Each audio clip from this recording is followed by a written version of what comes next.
Hi, hello students and friends. Welcome to my channel. I am your Anita ma'am. So let's start our teaching today. I will teach. I had teach you that categories of flora and fauna. Today I am going to teach you categories of flora and fauna part 2. Okay. Rest of threes we are not discuss on previous video. So today I'm going to teach you. Okay. So rest of threes are first fourth number four categories of flora and fauna. Number 4 is endemic species. Number 1 is endemic species. Okay, what is endemic species? First of all, the meaning of endemic. Endemic is का मतलब ये है कि जो भी species है, चाहे वो एनिमल हो, प्लांट हो, ऑर्गेनिज्म हो, जो भी हो, वो एक रिस्ट्रिक्टेड एरिया में ही सीमित है, उस एरिया में ही सीमित है। वो स्पीसीज किसी दूसरे या दूसरे कंट्री या सब कॉन्टिनेंट या किसी अन्य एरिया में नहीं पाए जाते, वो एक एरिया में ही रिस्ट्रिक्ट है, मतलब सीमित है। Okay, so first of all what is the definition of endemic species? N endemic species is one whose habitat is restricted. Okay, an endemic species is one whose habitat is restricted to a particular area. Particular में एकदम particular एक area में वो species पाए जाते हैं, चाहे वो प्लांट्स हो, एनिमल्स हो या ऑर्गेनिज्म हो, जो भी, ठीक है। वो स्पीसीज एक पर्टिकुलर एरिया में रिस्ट्रिक्टेड है, सीमित है। Okay, the term could refer to an animal, a plant, a fungus और इवन अ माइक्रोऑर्गेनिज्म। मैंने पहले ही कहा जैसे कि ये कोई ऐसा नहीं कि सिर्फ एनिमल, ऐसा ही कुछ नहीं है। एनिमल हो सकते हैं, प्लांट्स हो सकते हैं, फंगस हो सकते हैं, इवन अ माइक्रो ऑर्गेनिज्म, जो कि एक रिस्ट्रिक्टेड एरिया में ही सीमित है। वो सब कॉन्टिनेंट होता है, किसी एक कंट्री में हो सकता है, किसी एक एरिया में ही हो सकता है। ओके, सो इस तरह के स्पीसीज, एंडेमिक स्पीसीज, एक निश्चित या एक रिस्ट्रिक्टेड एरिया में ही पाए जाते हैं। Okay, for example such species are, हम एग्जाम्पल जैसे ले लेते हैं the Andaman tell.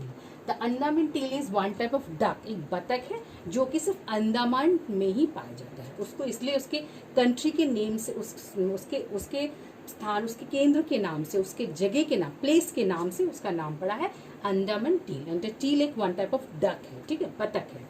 Okay, next one is देखो, example is Nicobar pigeon. Nicobar pigeon में निकोबार में ही पिजन पाए जाते हैं और किसी एरिया में, किसी कंट्री या किसी दूसरे एरिया में नहीं पाए जाते, तो that is called Nicobar pigeon. ये एक प्रकार का कबूतर है जो कि निकोबार में ही पाया जाता है। अच्छा, अंडमान वाइल्ड पिग, ये वाइल्ड पिग भी ऐसा ही है जो कि सिर्फ अंडमान में ही पाया जाता है, ठीक है।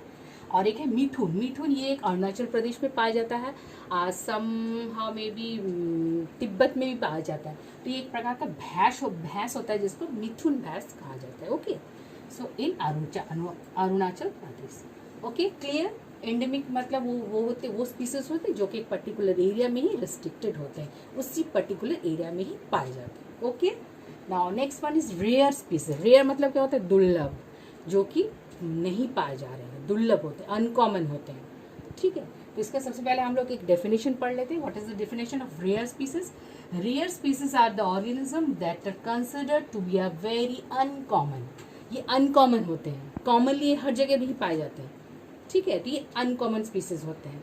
दे are included both plants and animal. ये प्लांट में भी पाए जाते हैं और एनिमल में भी ये दुर्लभ प्रजातियां या स्पीसीज, जातियां पाई जाती हैं, ठीक है। A rare animal can be endangered species। ये रेयर एनिमल बहुत मतलब ये खतरों की कगार पे है, डेंजर जोन में है, ठीक है। क्यों है ये भी हम लोग पढ़ेंगे। Most organisms are considered threatened as they can not recover quickly from catastrophic event. ये विपत्तिपूर्ण घटना की ओर है, मतलब ये एक ऐसा, ये स्पीसीज डेंजर जोन में। बहुत से कारण हो सकते हैं, उनके स्थान, निवास स्थान के कारण हो सकते हैं, उनके अपने एरिया जहाँ उनको अच्छा शिकार नहीं मिल रहा है, या फिर वेदर कंडीशन हो सकते हैं, पॉपुलेशन हो सकता है, या फिर कार्बन डाइऑक्साइड गैस हो सकता है, हवा में ऑक्सीजन की कमी हो सकती है। Different reasons are there that they are in endangered zone. Okay, ये डेंजर जोन में पहुंच गए। और ये ऐसे रेयर स्पीसीज हैं कि ये क्विकली फास्ट रिकवर भी नहीं कर सकते कि क्विकली फिर से हो गए, ऐसा नहीं हो सकता है। ये बहुत ही रेयर होते हैं, इसलिए इसलिए ये इनको भी बहुत से face the thread of rapid faster population decline. इनकी पॉपुलेशन बहुत ही फास्टली रैपिडली कम होती जा रही है, ठीक है। For example giant panda, desert fox and hornbill. ये हॉर्नबिल भी एक तरह का पक्षी है, बर्ड है, ठीक है, जो बहुत ही अनकॉमन है। डेजर्ट फॉक्स जो कि सिर्फ वो डेजर्ट इलाका में पाया जाता है और दूसरे किसी एरिया में नहीं पाया जाता, ओके। और जायंट पांडा, ये भी तुम लोगों को पता है, जो बहुत बड़ा पांडा होता है, तो वो भी बहुत ही रेयर स्पीसीज है, ठीक है। तो ये डेंजर जोन में है, इन डेंजर है, और इनकी जो पॉपुलेशन है बहुत रैपिडली, बहुत ही फास्टर वे में कम होती जा रही है, ठीक है, okay. Number 6 is vulnerable species. Vulnerable मतलब होता है, वल्नरेबल स्पीसीज मीन्स होता है कमजोर प्रजातियां कमजोर प्रकृति की होती हैं। लोग कमजोर इन द सेंस वो नहीं कि ऐसे कमजोर है, मतलब ये कि मैंने ये होता है कि ये इनका प्रोडक्शन जंगलों में रहने के कारण भी डिफरेंट रीजन के कारण कम होता जा रहा है। तो सबसे पहले हम इसका थोड़ा सा ये पढ़ लेते हैं, डेफिनेशन पढ़ लेते हैं। Okay, what is the definition of vulnerable species is one which has been characterized by the International Union of Conservation of Nature as likely to be endangered unless the circumstances threatening its survival and reproduction improve। ये बोले कि ये जो पहले previously पढ़ाया था कि flora and fauna को किसने कैरेक्टराइज किया है, कैटेगरीज में डिवाइडेड इनटू 6 पार्ट। उस वो the short form of that is ICUN, मतलब कि means full form is international union for conservation of nature. इनके अनुसार ये जो वल्नरेबल जो प्रजातियां हैं ये भी डेंजर जोन में है, इनकी भी समाप्ति होती है, डिक्लाइन हो रहा है धीरे धीरे। ये प्रजातियां भी नष्ट की ओर चली जा रही हैं। अगर ऐसा होता है तो हम लोग इसकी सर्वाइवल के लिए, इनकी रिप्रोडक्शन, इनके प्रजनन के लिए की तरफ अगर हम लोग ध्यान नहीं दें तो देखा जाएगा कि कोई सालों में ये प्रजातियां भी विलुप्त हो चुकी हैं हमारे पृथ्वी से, ठीक है। तो ये वल्नरेबल जो प्रजातियां हैं ये बहुत कमज़ोर प्रकृति होती है, लेकिन इनकी ये ऐसी प्रजाति हैं जो कि बहुत सीमित में हो गई, बहुत कम रह गई हैं, ठीक है। फॉर एग्जाम्पल हम लोग जैसे बोलते हैं ब्लू शिप, स्नो लेपर्ड की संख्या भी बहुत कम हो गई है। गैंजेटिक डॉल्फिन, जो कि गंगा में जो डॉल्फिन पाया जाता है उसकी बहुत कमी हो गई। लोग उसको क्या हो कि उन लोग ये वल्नरेबल जो प्रजाति हैं, जो कमजोर प्रजाति ये धीरे धीरे विलुप्त होते जा रहे हैं। इनको सर्वाइव करने के लिए बहुत से सर्कमटेंसेस हो जा रहे हैं जिसके कारण इन लोग सर्वाइव नहीं कर पा रहे हैं। तो उसके बारे में हम थोड़ा सा पढ़ेंगे। सबसे पहले एग्जांपल लेंगे कि कौन कौन सी वल्नरेबल प्रजातियां हैं या फिर स्पीसीज हैं। So okay, first of all is blue ship. Snow leopard तुमको पता है, जो स्नो लेपर्ड उसकी भी कम, इस प्रजाति की बहुत धीरे धीरे इनकी भी विलुप्ति हो डिक्लाइन हो जा रहा है, ठीक है। गैंजेटिक डॉल्फिन, जो गंगा में पाए जाते हैं जो डॉल्फिन, उनकी भी बहुत कमी है।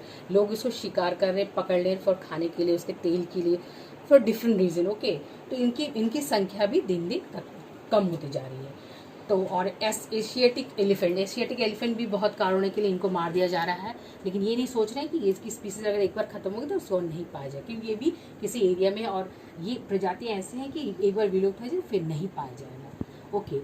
और एक है देखो रेड हेड वल्चर जो है ये गिद्ध है, इसका जो सर होता है ये लाल कलर का होता है। तो ये भी बहुत ही रेयर स्पीसीज है, तो ये भी अभी बहुत धीरे धीरे कम हो जा रहा है। इनका कारण ये कि इनको शिकार ठीक से नहीं मिल रहा है, ठीक है। तो ये शिकार ना पाने के कारण भी, due to lack of food, खाने की कमी के कारण भी वल्चर धीरे धीरे कम हो जा रहे हैं। अच्छा, सारस क्रेन, ये भी एक क्रेन है जो कि कम हो जा रहे हैं, एक्सटेंड हो जा रहे हैं।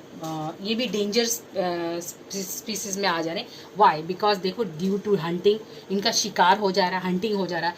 हैबिटेट, इनका निवास स्थान लोग ले रहे हैं, वहाँ बड़े बड़े घर वगैरह बना दे रहे हैं, तो उनका जो रहने का स्थान है वो भी इंसान छीन ले रहा है। तो हैबिटेट भी एक बहुत बड़ा प्रॉब्लम है। हैबिट डिस्ट्रक्शन, उनका जो घर जहाँ वो रहते हैं वो नष्ट कर दिया जा रहा है, और धीरे पॉपुलेशन भी हो जाने के कारण भी ये सारस क्रेन की संख्या धीरे धीरे कम हो जा रही है। Okay, now next is sparrow. Sparrow को तो हम लोग पहचानते हैं, जो बहुत ही सारे ऑलमोस्ट ऑल एरिया में ही पाए जाते हैं। तो स्पैरो ये इसको फार्मर का दोस्त भी कहा जाता है, बेस्ट फ्रेंड भी कहा जाता है, क्योंकि ये स्मॉल इंसेक्ट और ग्रेन्स वगैरह खाता है। लेकिन इसके भी खाने की रिड्यूस ऑफ फूड, खाने की कमी के कारण भी ये स्पीसीज वल्नरेबल में आ जाती हैं, क्योंकि ये भी धीरे धीरे इंडेंजर हो जा रही है। ठीक है, अच्छा, और एक है ऑलिव राइडली सी टर्टल। ये कछुआ है जो भी, ये भी बहुत रेयर हो जा रहा है। इसको भी इंसान वो मीट के लिए पकड़ रहे, काट के खा रहे हैं, तो इनकी स्पीसीज बहुत कम है, ये भी धीरे धीरे लुप्त हो जा रहे हैं। Okay, so all these are the categories of flora and fauna. Today I'm going to teach that endemic species, rare species, and vulnerable species. So if you have any question regarding this chapter, regarding this topic, you may comment and ask me any type of question. Thank you for watching my video. Like, subscribe और comment करना ना भूलिए. Okay, thank you, bye bye.